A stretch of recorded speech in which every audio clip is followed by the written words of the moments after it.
Any time of the year in Oklahoma can be time for grilling, but during the summer when you have so many kinds of fresh produce coming out of the garden, it's extra special because almost everything that comes out can go on the grill too. Today we're going to do a recipe called roasted garlic grilled vegetables. It's very simple, uses a lot of things that you can grow, and you can alter the recipe so that you can use whatever you happen to have coming off. I'm going to use a grill pan simply because it's easier to move things around. There are a lot of different kinds. This is just a simple disposable one. You could also do this recipe on a kebab. I'm going to spray it just a little to make sure things don't stick to it, and then simply going to mix together a variety of fresh produce. I've got a couple of cups of zucchini.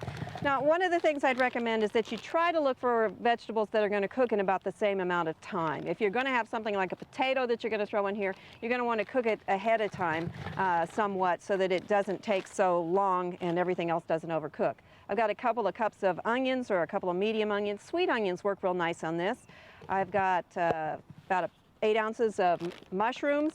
If you've got large ones, you'll need to cut them in smaller pieces. If you've got portobellos, that's fine, just cut them into bits. And then a couple of peppers, red, green, orange, whatever you happen to have. Over that, 2 tablespoons of olive oil or other vegetable oil. And I'm going to stir these together just a little bit, and then we'll add the last ingredient. Now, the last ingredient is a seasoning mix. This is from the supermarket.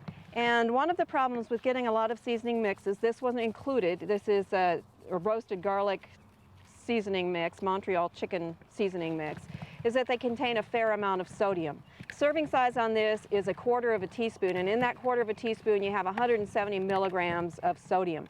So you could, if you're on a very sodium restricted diet, or if you just didn't want to add that amount, you could find out what the ingredients are.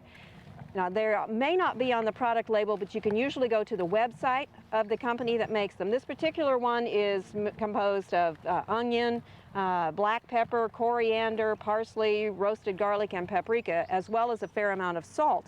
All you need to do is mix those together in the appropriate amounts, and or experiment with it, since you won't know quite the appropriate amounts, and then you can make your own without adding the salt or sodium to it.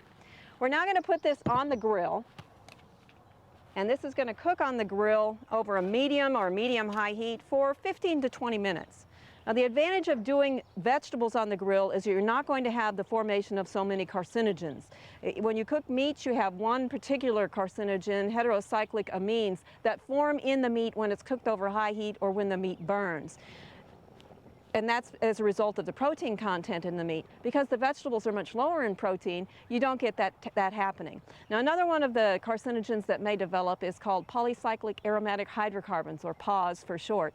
These form when fat drips down onto the hot surface, and it burns up, and the PAHs are deposited in the smoke, and they come back and land on the food. So that you want to reduce the amount of smoke that actually comes in contact with the food for most things.